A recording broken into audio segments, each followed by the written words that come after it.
Seguramente en este año tendremos que tener durante este año algún tipo de restricción, que será inicialmente y una cosa que me parece importante mencionar, Néstor, evaluar cada 15 días no es solamente para poder relajar las medidas, puede ser para mantenerlas o inclusive para aumentarlas. Si por alguna razón las lluvias se demoran y la gente no nos ayuda con la reducción del consumo, nos tocaría aumentarlas. Entonces, por eso hay que hacer una evaluación periódica para ver cómo nos acercamos a la curva. Sí. El que escuchan es el alcalde de Bogotá, Carlos Fernando Galán, hablando en un programa de radio hace unos meses. Sus declaraciones eran acerca del racionamiento de agua que ha tenido la ciudad a lo largo de este año. Para los que no viven acá, en Bogotá normalmente llueve muchísimo. Es común ver su cielo gris y la gente caminando de un lado para otro esquivando charcos refugiados bajo sus sombrillas.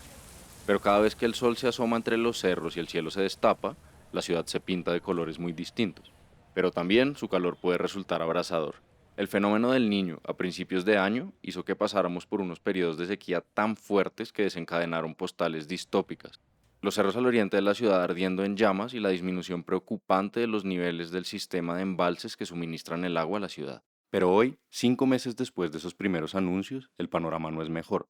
La falta de lluvias que se pensaba llegarían como consecuencia del fenómeno de la Niña ha agravado la crisis en el nivel de los embalses y se tomó la decisión de que el racionamiento de agua regresa a la ciudad, esta vez más estricto.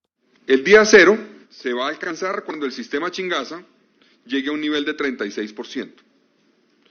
El sistema en este momento está en 45,4% en este momento. El día que llegue a 36% tendremos que tomar medidas más restrictivas. Tenemos que volver a la tendencia de reducción de consumo de agua en Bogotá. Hemos preparado una serie de medidas también en el distrito adicionales que van a regir a partir del 29 de septiembre. El plan es darle más tiempo a la llegada de las lluvias y recuperar el nivel de los embalses. En todo caso, es probable que el racionamiento siga hasta el próximo año, 2025. Este tipo de medidas se tomaron en municipios vecinos a Bogotá porque también reciben agua del sistema Chingaza, una serie de embalses que incluyen el de Chuza y San Rafael.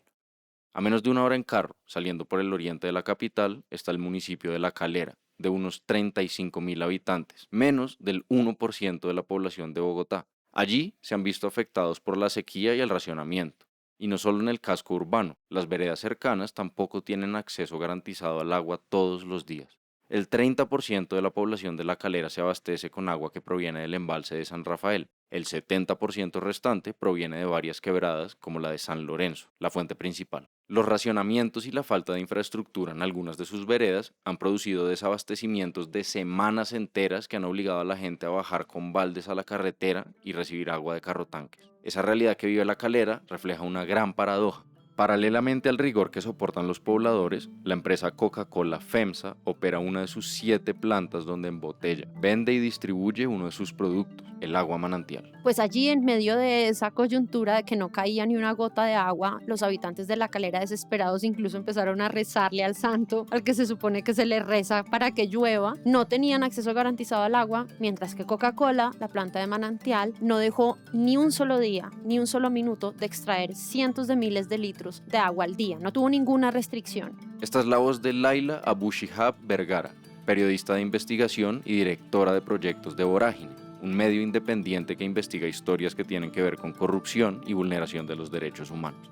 Laila participó en esta investigación que fue liderada por el periodista Carlos Hernández Osorio. El agua es un bien público del Estado y es el Estado el que da permisos para que se use. Pero ojo, la ley dice que la prioridad, o sea, que el Estado está obligado a garantizar primero que el agua sea para consumo humano y que luego, cuando está garantizado ese consumo humano, ahí sí el Estado puede empezar a dar concesiones, por ejemplo, como a la planta de manantial de Coca-Cola en La Calera, para que lo use para actividades industriales. Y esto no es todo. La investigación también encontró que este no es el único permiso que se ha otorgado. Tal parece que desde 2021, la CAR, una entidad pública encargada de la gestión ambiental a nivel regional, le dio una concesión a la empresa Sherleg para que también saque y embotelle agua en este territorio. Una situación de la que hasta ahora se está enterando la población. Le autorizó a sacar 1.33 litros por segundo, casi la mitad de lo que le permite a Coca-Cola. ¿Cómo es posible que haya empresas como la planta de Coca-Cola FEMSA que puedan tomar más de 3 litros de agua por segundo las 24 horas del día, mientras que a las personas a su alrededor no les alcanza ni para lavar loza o bañarse? A esto se le llama acaparamiento del agua. acaparamiento. El acaparamiento es cuando el recurso agua, que además recordemos es escaso, se concentra en muy pocas manos. En este caso, en las manos de unos pocos privados, empresas multimillonarias, multinacionales, que acaparan el agua, mientras que el Estado no ha cumplido con su deber legal de garantizar el consumo humano. ¿Cómo llegamos hasta aquí? ¿Quién regula el acaparamiento? ¿Qué puede pasar en el futuro? Estas son algunas de las preguntas que intentaremos responder en este episodio, que se hizo con el apoyo del colectivo de abogados José Alvear Restrepo Cajar. Bienvenidos a Shots de Ciencia. Yo soy Ignacio Galán. Jacobo Patiño, junto con Efraín Rincón, produjeron esta historia. Efra les cuenta más.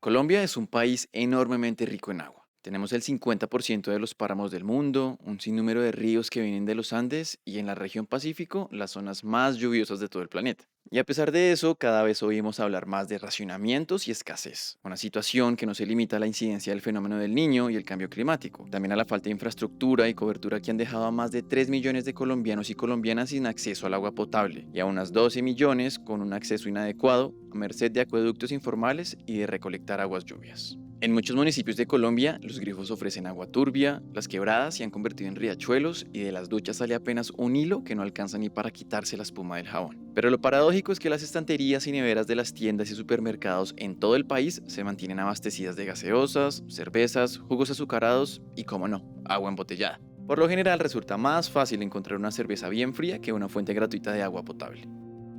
Hace tiempo se habla de uno de los grandes conflictos en Colombia, la distribución inequitativa de la propiedad de la tierra. Y sí, Colombia es uno de los países con mayor desigualdad en la tenencia de tierras del mundo. Para 2017, por ejemplo, se estimó que el 81% de la tierra productiva de nuestro país estaba en manos del 1% de los colombianos. El problema es que también ocurre con el agua. En más de 30 departamentos del país, la desigualdad en tenencia de aguas es incluso mayor que la de tierras. Apenas un 1.3% de los que tienen permisos de uso y manejo de aguas concentran el 59% del volumen total del agua concesionada del país. Imagina un territorio con 100 personas. Todas ellas necesitan agua para regar sus cultivos, para cocinar, para beber o para bañarse. Pero solo hay un individuo que tiene a su disposición más de la mitad del agua, mientras que a las otras 99 les toca repartirse el resto. Grandes empresas como Coca-Cola FEMSA, haya racionamiento o no, están autorizadas para extraer cantidades enormes de agua de manantiales, embalses y acuíferos subterráneos para venderla después de embotellarla o transformarla en bebidas azucaradas y ultraprocesadas. El permiso, de nuevo, legal que tiene Coca-Cola, la planta de manantial en La Calera, tiene autorizado sacar 3,23 litros por segundo de 7 nacimientos de agua de algunas quebradas que están ubicadas allá en La Calera. ¿Cuál es la operación matemática que hacemos? La planta funciona 24 horas.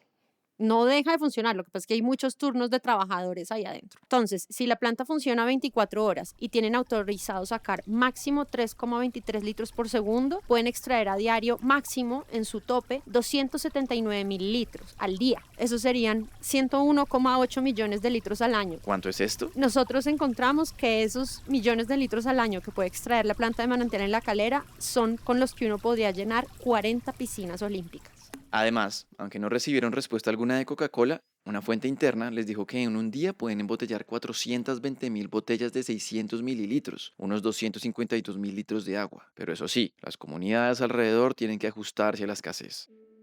La situación es diferente a la que se puede vivir en la ciudad, pues allí, incluso en época de racionamiento, el agua tiende a estar disponible cuando se abre el grifo. Muchos de los habitantes de las veredas de La Calera solo tienen acceso 9, 10 horas al día y tienen que cuadrar sus vidas para jugar, digamos, con el agua que tienen esas horas, para que eso les alcance para bañarse, para el consumo, para los cultivos, para todo lo que hacen.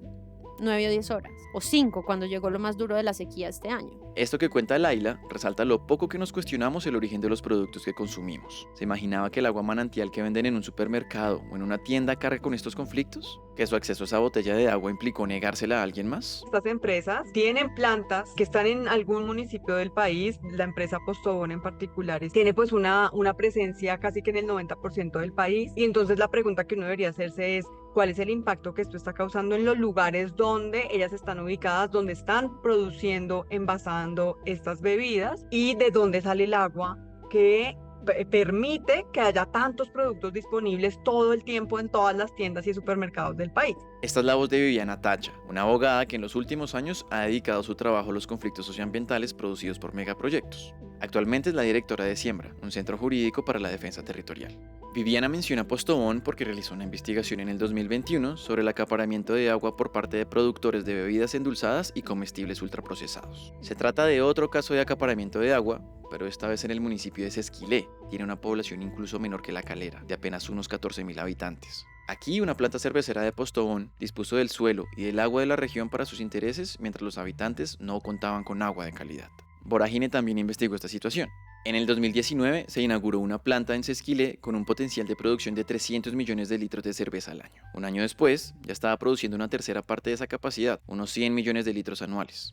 Hagan cuentas, si en promedio por cada litro de cerveza producida se necesitan entre 3 y 5 litros de agua, quiere decir que para suplir esos 100 millones de litros de pola se emplearon entre 300 y 500 millones de agua. Cuando tú tienes un uso intensivo del agua provocado por una industria, no hay manera de que eso instalado en un territorio no esté provocando efectos, profundizando una desigualdad existente probablemente o creando una que no existía. En Colombia, el agua se concibe a la vez como un derecho fundamental, como un servicio público esencial y como un recurso que debe ser preservado, conservado, usado y manejado por el Estado. Este, idealmente, debe priorizar el acceso de la población al agua, pero también la puede concesionar, es decir, dar un permiso tanto a personas como a empresas para extraerla y utilizarla para fines comerciales. El problema y el origen de todos estos conflictos es que se suelen priorizar las concesiones para las industrias sobre el acceso básico al recurso. Y es que no hay forma de controlar si efectivamente esas concesiones se están entregando a quienes se deben entregar, en la prelación en la que se debe entregar, ¿no? Pero luego el problema con las concesiones es esto que yo mencionaba hace un rato, y es que la concesión pasa por alto qué otros problemas hay en el lugar donde yo estoy dando la concesión. ¿A quién yo estoy afectando cuando doy la concesión? Para el caso de Postobón, hay hechos particulares que evidencian la facilidad que encuentran estas empresas para operar en la zona. Es raro ver una industria de bebidas trabajando en una zona esencialmente agrícola y ganadera. Se facilitó la instalación de esta planta mediante la conformación de una zona franca en el lugar donde se instaló la planta, por un lado, y por otro lado, el cambio en el esquema, plan de ordenamiento territorial del municipio de Sesquilé, aun cuando no, digamos, el uso del suelo para efectos industriales no era compatible con lo que el municipio había decidido que eran sus usos del suelo. Entonces hubo toda una serie de decisiones políticas de los gobiernos locales y nacionales para facilitar que esa empresa pudiera operar. Muchas veces las concesiones se otorgan sin consultar a la comunidad y sin el conocimiento necesario sobre qué tanta agua puede sacarse de un punto determinado sin ocasionar efectos no deseados, casi como si la gente que vive allí no existiera. Entonces, ya el problema no es solamente quién tiene derecho sobre el agua, si es el Estado, si es el privado, si es Postobón, si es quién, sino es que esto es un derecho humano. Es vital para nuestra salud, para nuestra vida, para nuestra integridad, y el Estado está en el deber de satisfacer ese derecho. Entonces, de nuevo, ¿dónde está la desigualdad al yo concesionar, dar una concesión de agua en un municipio que probablemente ya tiene problemas de agua, que ya está sufriendo de estrés hídrico? ¿Qué problemas estoy yo generando por no entender también el deber que tengo de proteger derechos de la gente?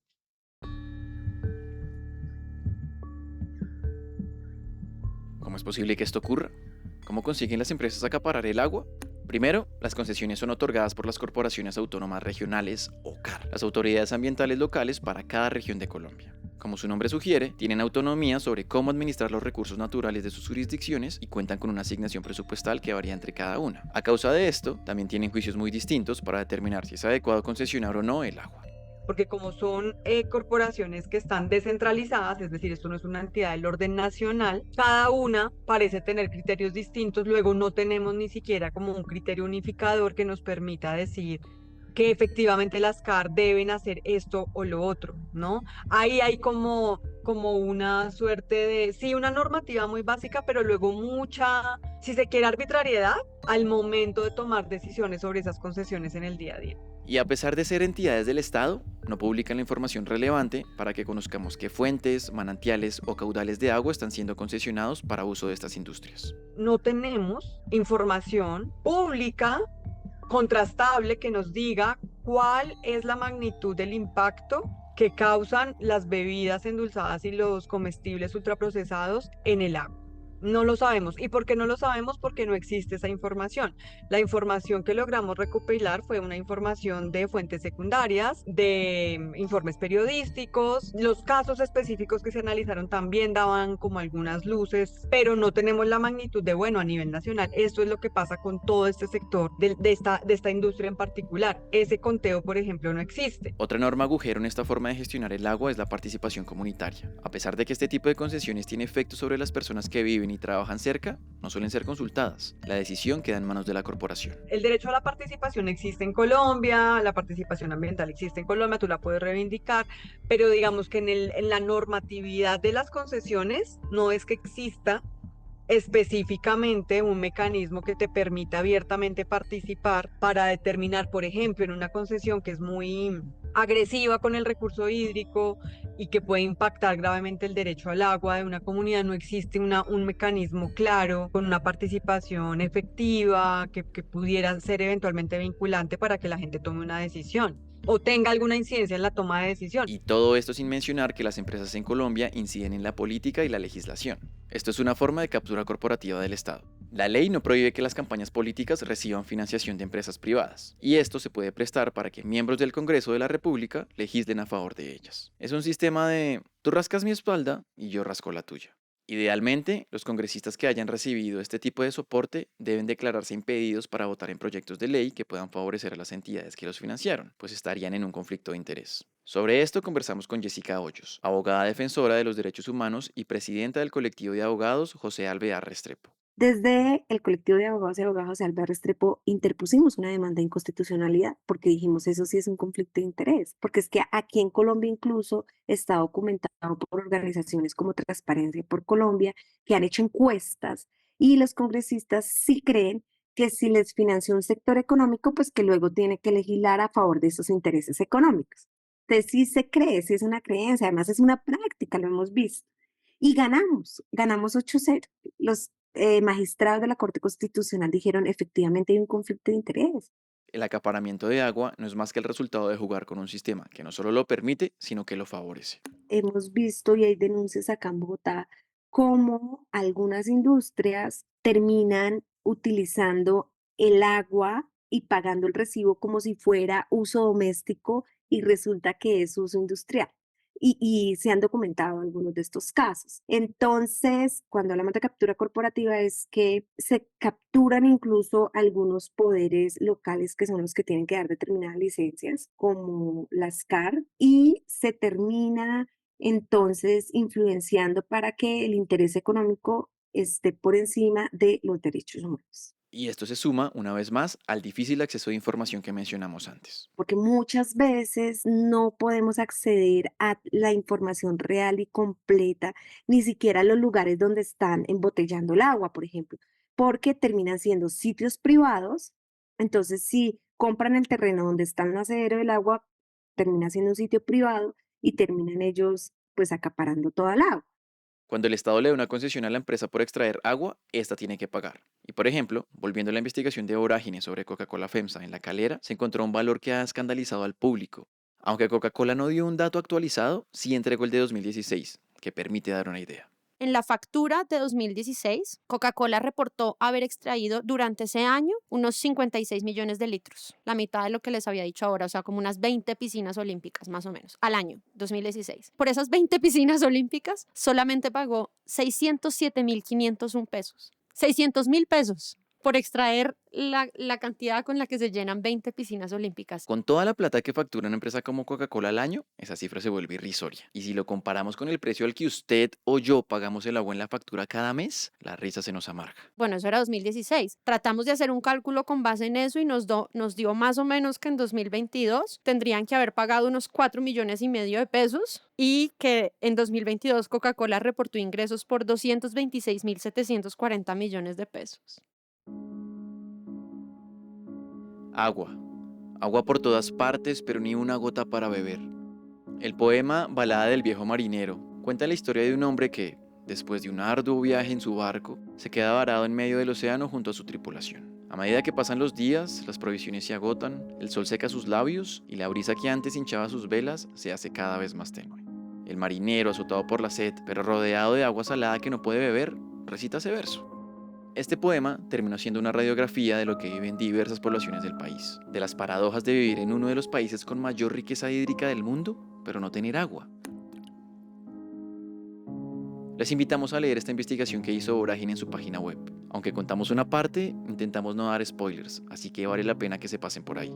Gracias a Laila, Viviana y a Jessica por su tiempo, y a usted por escucharnos. Este episodio fue hecho con el apoyo del colectivo de abogados José Alvear Restrepo, Cajar. Si le gusta lo que hacemos, puede compartir este episodio y apoyarnos a través de Patreon o de Mercado Pago. Los enlaces los encuentran en la descripción. También síganos en redes sociales y cuéntenos qué les pareció y sobre qué temas les gustaría que hablemos. Somos Efraín Rincón, Jacobo Patiño e Ignacio Galán del equipo de Shots de Ciencia. Nos vemos en la próxima.